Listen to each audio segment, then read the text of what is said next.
Oh, whoops. Hola. Hello again. Hi.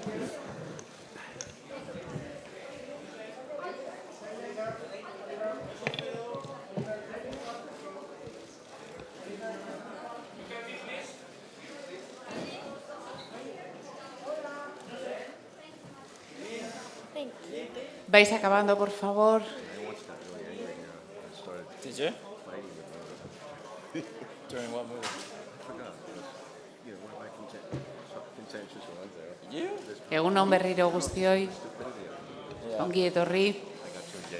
Buenos días. El Festival de San Sebastián estrena hoy en su sección oficial, fuera de concurso, la coproducción entre Estados Unidos, Alemania y Francia, Snowden, escrita y dirigida por Oliver Stone, con cuya presencia contamos en esta rueda de prensa, así como de los dos intérpretes protagonistas, Joseph Gordon-Levitt y Shailene Woodley. Vamos a empezar ya con la primera pregunta, por aquí a la derecha, cuando consigamos que llegue el micro.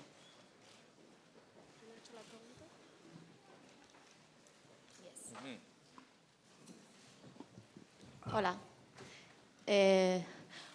Quería preguntarle al señor Stone de qué manera o qué... aquí. Bueno, da igual. Que de qué manera... Hola. Quería preguntarle al señor Stone que de qué manera quiere que esta película influya en las elecciones estadounidenses que van a ser dentro de unos meses. ¿Cuál es el candidato, si es que lo hay, que podría solucionar el problema de Snowden y podría dejar que Snowden fuera juzgado en un juicio, como dice él en la película, pues, que sea justo y no con la ley, no sé si es ley patriótica o ley de espionaje?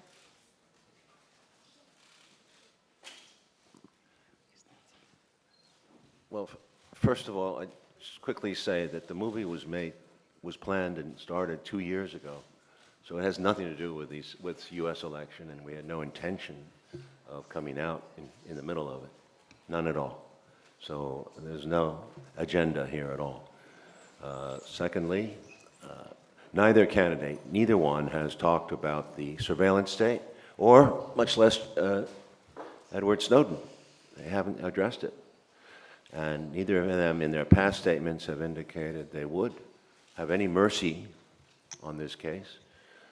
And I think the best hope right now is the President Obama, who's in office and has a few more months to go. I think in his infinite sense of respect and mercy, he would grant a pardon. Yes. Hi, I'm Maísa from Brazil. Hi, I'm over here. Stone, why did you want to make Snowden a hero? I didn't want to make him a hero. He must have done very pretty things before he released. Say again? He must have done very dirty things before he released the material. He must have done what? First she said pretty, and then she said dirty, so I'm not sure what she said. Sorry, dirty. What kind of things? Well, You said dirty or pretty? I don't. She said well, Okay. I just wanted to know, because I've seen the movies and I think he is treated as a hero, and I'm in doubt. Well, that's just your judgment. I'm glad you feel that way. And the film was done again without that agenda. It was made telling the story flat out the way we interpreted it, my co-writer and I, and the two actors you see here. They interpreted it this way, but that's the way he saw it too, Mr. Snowden, I think. And I think that's the closest we can get. We talked to everybody we could who would talk to us. I must say it is very difficult to find this information out. The NSA is not much talked about. The NSA is very secret, and only 3 people have talked about the NSA openly. Would be Mr. Binney, Bill Binney in 2000, 2001, and Tom Drake 2005 and 6, and now Mr. Snowden. 3 times since 1952 have revelations come out of that agency. You decide for yourself. You decide what he is. Some people can come out and feel differently. Reserve judgment. Señor Stone, su película nos hace pensar mucho sobre el control, ¿no? La película nos hace pensar sobre el control al que estamos sometidos. Ahora nos advierten de que WhatsApp y Facebook se han aliado, que nuestros documentos, fotos íntimas, todo puede ser utilizado. ¿Cree usted que la privacidad está en peligro o que ya no existe privacidad? It's, Mr. Snowden has said that privacy is one of the most important assets we have as human beings. It's our right, it's our privilege, and it's always been that since the beginning of our culture, going back to before Christ. Now, everything seems to be invadable.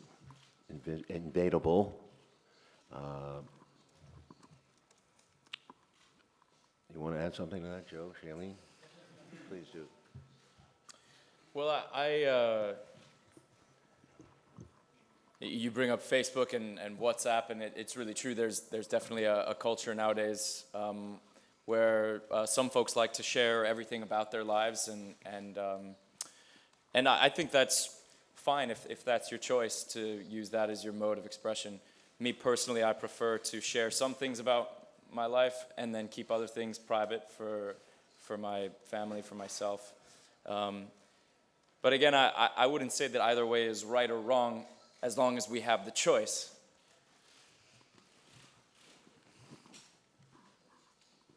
I agree with that. I just said. Siguiente pregunta, por favor. Hola, buenos días. Egunon, como se dice aquí también. Bienvenido otra vez a esta ciudad. Y la verdad es que la película es ante todo información y da también bastante miedo porque da una información en el que se sabe todos los movimientos que hacemos en nuestras vidas, ¿no? Tengo dos preguntas. Sería la pregunta primera, ¿toda la información nos ha dado la película o hay algo todavía que has tenido que guardar? Y la segunda sería, ¿has elegido a Joseph Gordon por su parecido o por su calidad de artista? Because he is a great actor, good young actor. Thank you. And I think his career is ascending and ascending, and you'll see many other fine performances from him. Thank you, sir. And I have to say, I didn't know him, but I wanted him when I thought about the project. I thought of him first because he felt like him. And he's also made some very good films as well as directed a film called Don John, which I don't know if you've seen in Spain. But I thought it was a very special film. Thank you, Oliver. And as to your other question, all the information and the programs in the film are valid. They were told to us by Snowden, and very few people know about these programs in the film. The methods that are used in real life are not necessarily the ones we used in the film because we could not do that. Mr. Snowden is still under indictment and would not reveal that information. But we paralleled it as closely as we could. We also brought out what the world didn't know before was this relationship he had with Lindsay Mills for 9 years. That was a very important relationship in his life and kept him. I don't think he would have made the same decision unless he had known this woman. So you understand this is a drama, not a documentary, and we have to keep it inside a 2-hour framework. Okay. Sí. Hola, buenos días. Quería preguntar a Oliver Stone cómo enfocó el personaje de Snowden desde sus momentos íntimos con Lindsay hacia lo que conocemos todos, hacia todo lo que se reveló sobre su persona y sobre el propio personaje. Y luego otra pregunta también, bueno, un poco al hilo también de lo que se ha comentado, ahora se están aliando las grandes compañías, etcétera. Bueno, a raíz de todo esto, ¿cree realmente, la ley fue ilegalizada, pero cree realmente que a raíz de todo eso ha cambiado algo o seguimos todos igual en este mundo un poco de paranoia? Gracias. Well, your last question is, there have been reforms in the United States, some of them.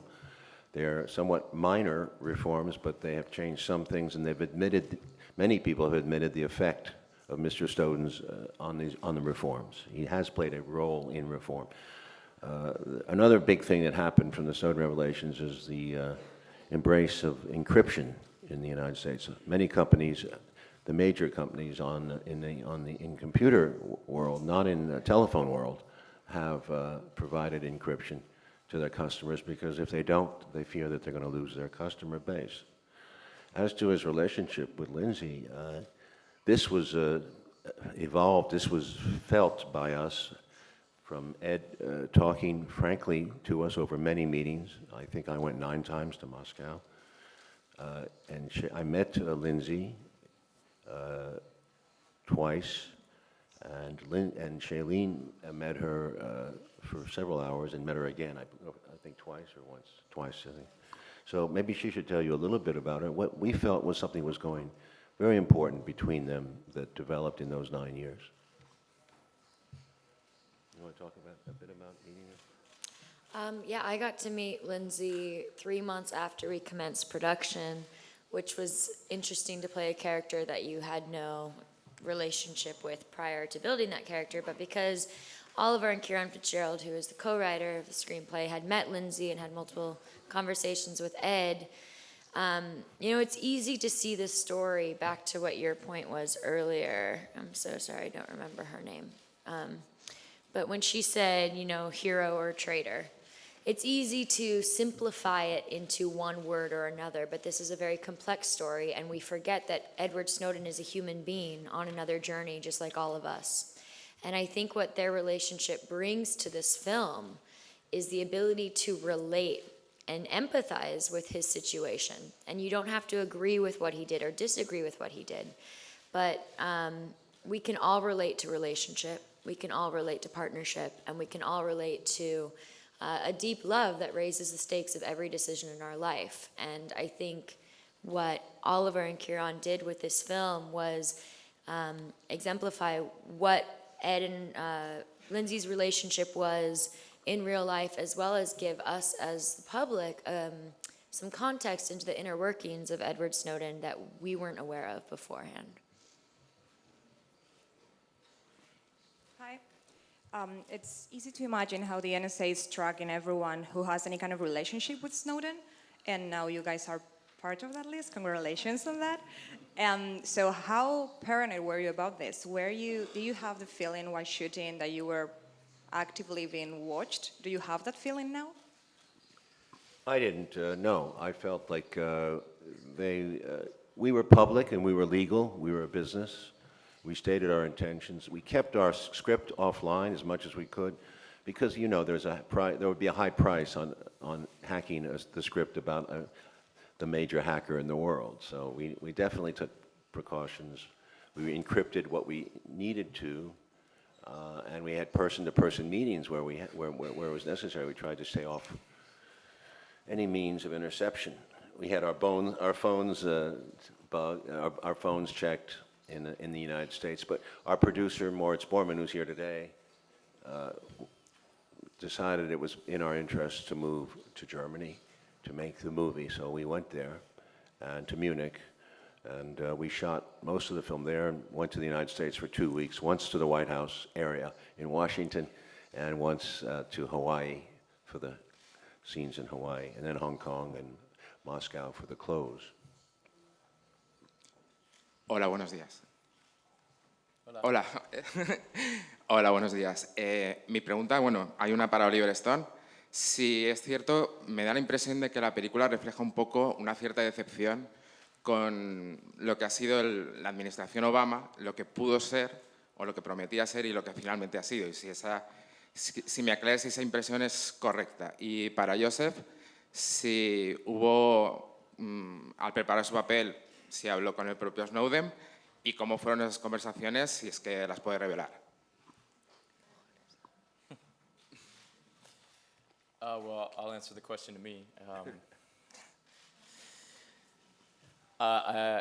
So Oliver and Kieran, his co-writer, went to Moscow, I think I've heard you say 9 times, and worked with Ed on the script. And I did come along on one of those trips to Moscow, and I spent about 4 hours sitting with Ed, as well as his longtime girlfriend, Lindsay, who Shailene plays in the movie. And the 3 of us spoke at length for a number of hours, and that was really valuable to me because, of course, I could learn about his politics by reading the interviews or watching the documentaries. And Ed himself is always trying to take the attention off of his personal life and put the attention on the issues that he raises. But of course, because I was going to play him in the movie, my focus was on him personally. And sitting face to face with him, I could observe those nuances, how he sits or stands or walks or talks, how he shakes your hand, how he eats his lunch. These little details are really valuable for me as I prepared to play him.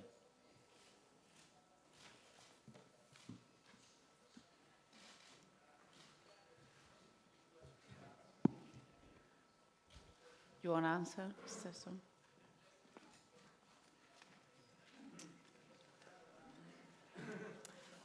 I don't know if you heard the first question. Yeah.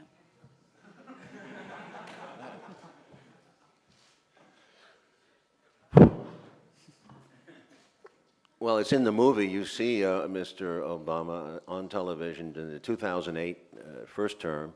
He says quite clearly what he said at the time, that transparency, we were going to get rid of this illegal wiretapping, and that's not the American way.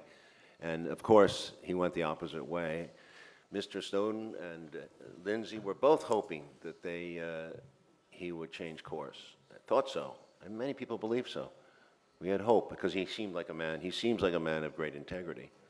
However, 5 years later, Mr. Snowden did what he did because he knew that, to the contrary, Mr. Obama had doubled down on the Bush administration policies, doubled down. It's a much more severe state. He's gone after 8 whistleblowers with the Espionage Act. And he's created, frankly, by now, 2016, he's created the most massive global security state, surveillance state that has ever been seen or can be conceived, way beyond East Germany, Stasi, way beyond that. Mr. Stone, hi.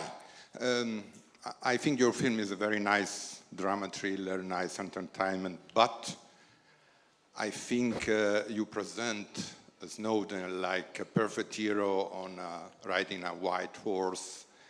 And this is too much because it's very controversial what Snowden has done and what is now.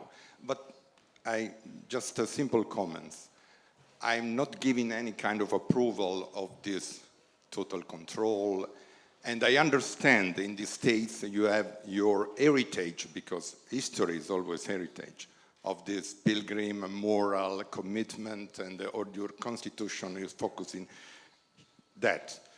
In Europe, the situation is different. Our democracies are connected with our history, Greek and Roman history. And my question is, due to the present situation about the jihad and the strategy of the jihad of involving normal people, using internet, Facebook, and everything of this, and this is, in France, for instance, it's a tragedy, What do you think about controlling this kind of message, this kind of strategy? Because this is the present situation.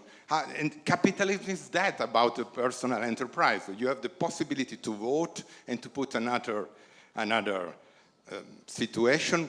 Not everywhere, not in Venezuela, for instance, and you back to the Venezuela dictatorship, populist dictatorship, and so on. Thanks. You call it a dictatorship. Mr. Chavez was elected, there were 16 elections, and they were monitored internationally. So let's not start that argument again in Spain. I know where you stand on this. I've heard it before. As to his, you asked several questions. As to Mr. Snowden being a white knight, I was with him many hours. I never saw him he was polite. He was what he is. He seems transparent in that way. He doesn't seem to have any kind of, frankly, secret life that I know of, except what he does at night on the internet. That he exposes to the world. So I don't see any flaws and I would have obviously brought them up. I'm reporting what I saw. So, and I think Joe would say, from what he saw, the same thing. So you don't make up flaws for people.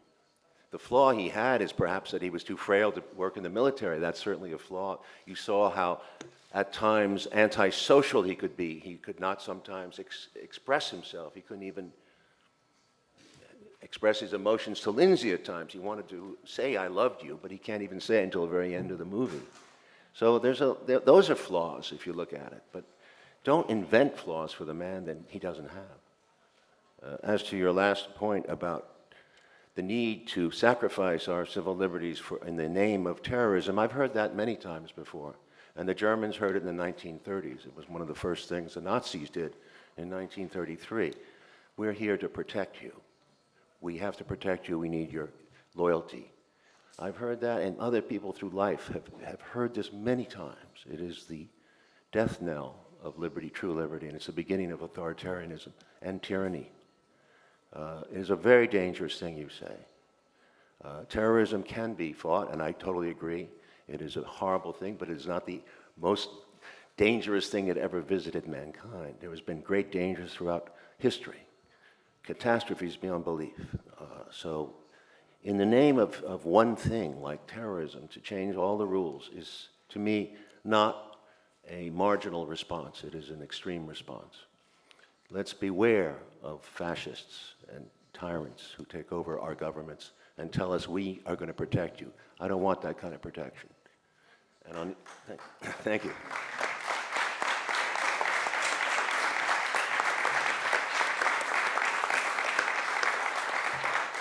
Thank you very much. But and the third point, and this is I don't want to get dragged into a long, on the issue of you're saying they're providing us security, you have to prove it. And they say that with the mass eavesdropping on everybody in the world, they can give us security. They haven't. 9/11, there are so many flaws in the state that we had there. They didn't do their job. The NSA was in charge of signals. They missed the signals that they had, by the way, but they didn't know what they had because they had too much. FBI really screwed up. CIA screwed up. So it didn't work on the Iraq war. They said there was weapons of mass destruction. This is intelligence again, our intelligence. It doesn't seem so intelligent to me. You know, they passed all these extreme laws. Beware of these extremities. That's all I got to say. Next question, please. Good morning. Me gustaría... Buenos días, señor Stone. Right here. Hi. Me gustaría hablar de la secuencia final de la película, que hay este aplauso tan grande de gente escuchando el discurso de Edward Snowden. Es igual una secuencia final demasiado optimista, porque me parece que la gente cada vez más está utilizando las redes sociales, no tenemos esta conciencia de lo que se puede hacer con toda la información que está contenida en Internet, ¿no? ¿La movilización de la gente es suficiente? Gracias.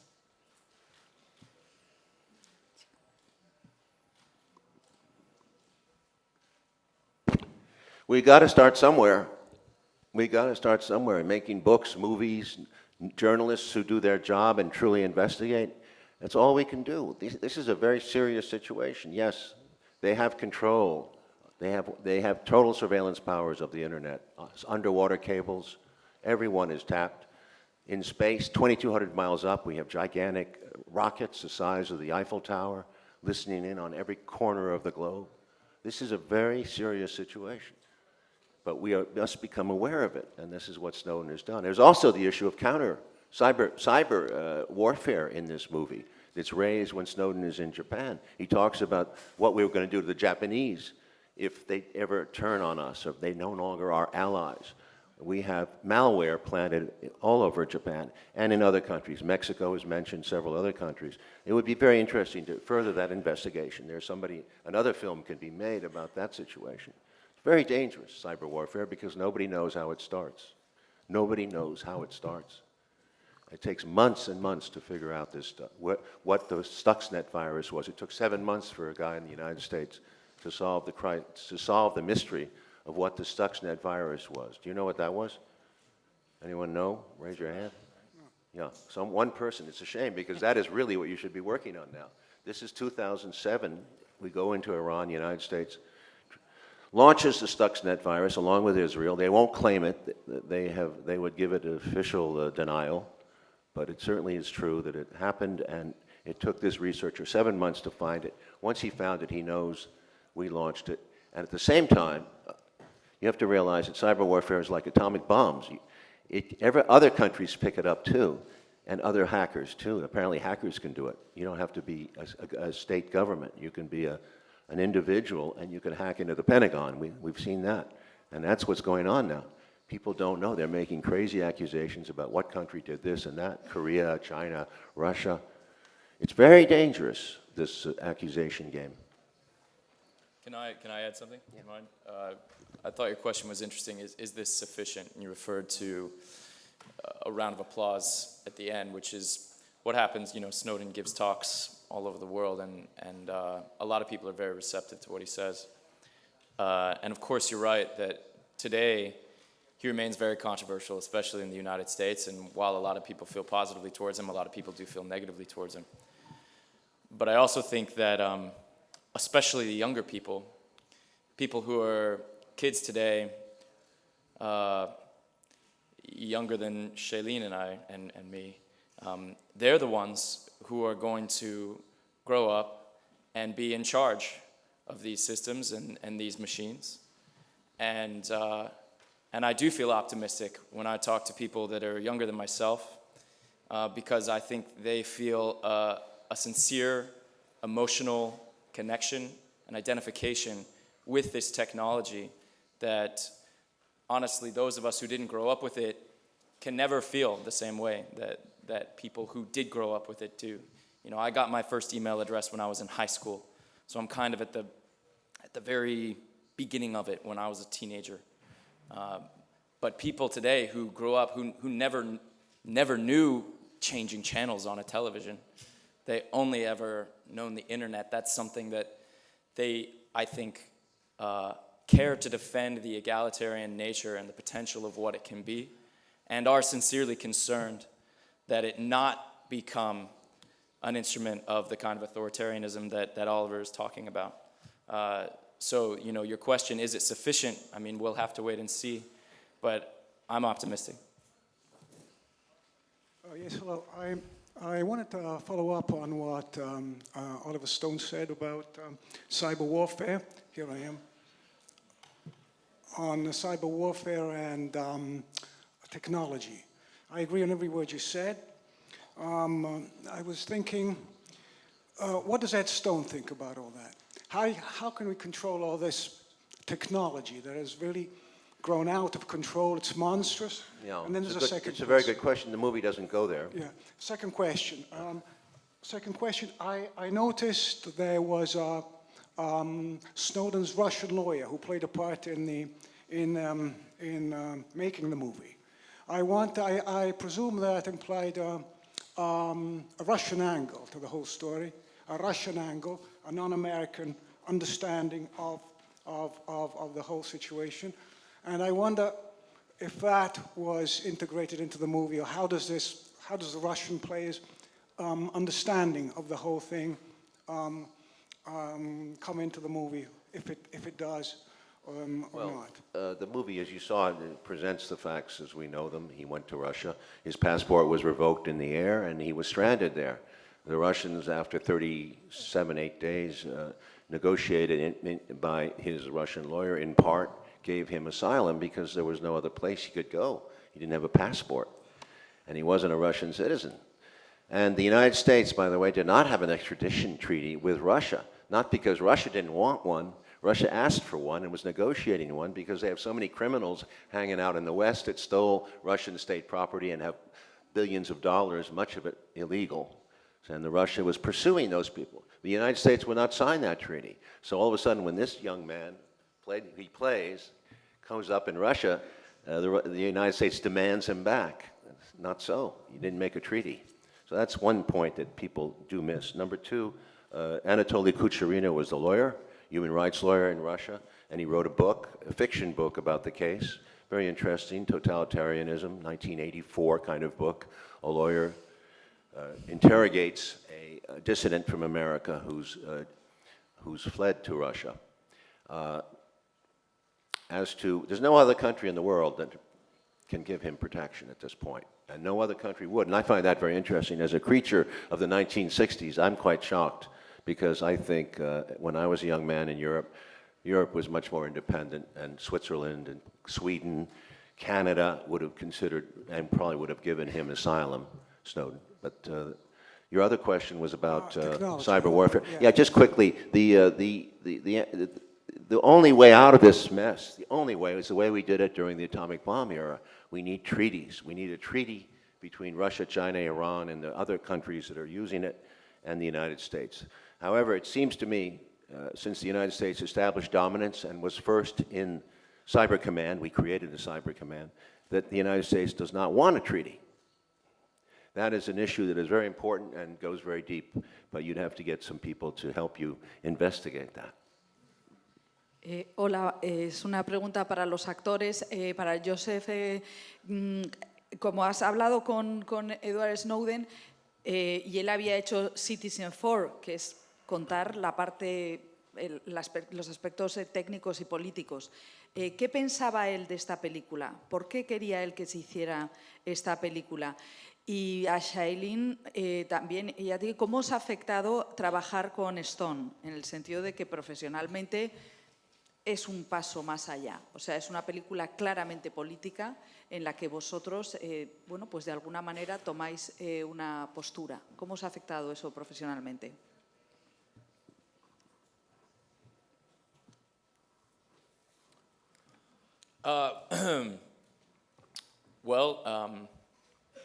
Yeah, there's, you mentioned the documentary Citizen4, which is a wonderful movie, and there's been a lot of great journalism and informative work done on this story.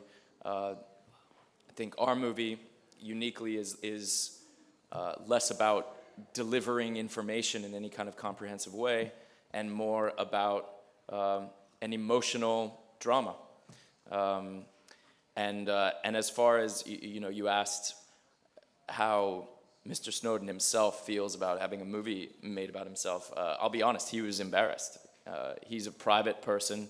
He felt awkward about it. But clearly he cares less about his own personal comfort, and he cares more about stimulating a conversation, getting people to talk about these issues, about what the future of the internet is going to be, about how the government is going to relate to this kind of technology. This is what he cares about. Clearly, he risked his life to further that cause, and I think he's willing to put up with the embarrassment of having a movie made about himself in order to stimulate that conversation. And you asked how this movie is affecting me professionally because of its political stance. To me, obviously, professionally, I got to work with one of the greatest directors of all times and one of my favorite actors who I've looked up to for a long time artistically. But even more than that, this is an event that, yes, we could say is a historical event, but it's happening in real time, and it's affecting all of us in this room. So for me, doing this as an artist was part of the equation, but having the honor of being a part of a film that is a dramatization of real events and is a cinematic, there's artistic licensory because it's a cinematic film, but it offers a narrative that none of us knew prior, that I certainly didn't know prior, and I knew quite a lot about the Edward Snowden story because I was fascinated by it, 2013. But it's offering us a perspective that mainstream media, that our government, that nobody talked about, which is the human side of Edward Snowden. So professionally, I could talk about how that's affected me, but on a human level, just as a woman in this world who depends on technology but knows very little about it, especially before working on this project, it's been an incredible experience. And every day I learn something new. And like what everyone has mentioned, I share Joe's point of view on being optimistic about the future, but the only way we're going to claim privacy as a human right again and not a privilege, which it is right now, and it's only a privilege, by the way, if we're aware that it's a privilege. And before Ed did what he did, most of us, myself included, were not even aware that it was a privilege. We just assumed we had it, even though it's been taken from us. Until the public educates ourselves and stops and moves away from the story of, is Ed a hero or is he a traitor? Do we agree with him? Do we not agree with him? It's not about that anymore. It's about how we feel our lives are being affected by the technology we use and how technology is now using us. And when the people stand together and start having these conversations, that's when we'll really, especially in America, that's what democracy is about, is having those conversations. And so I just feel very grateful to be a part of something where we can include those conversations.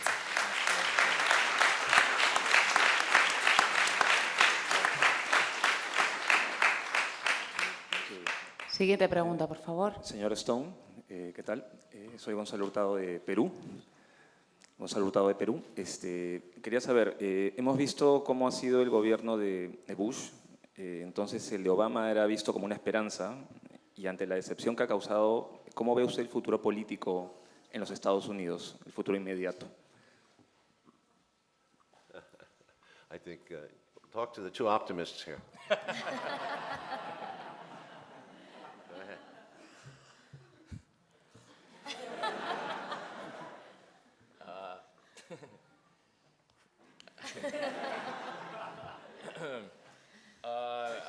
I'm not sure how to answer that optimistically. I pass. Come on, Joe. I second. Yeah. Well, look, I think, without being too dark about it, if Miss Clinton or whatever, Mr. Trump were to win, something is going to happen, and it's going to take us down on a rough, bumpy road. And that rough, bumpy road may lead to something positive, because the more adversity a country has sometimes, the more awake they become. And I think America needs to understand that they are pursuing a path abroad and internally that is leading to self-destruction. Siguiente pregunta, por favor.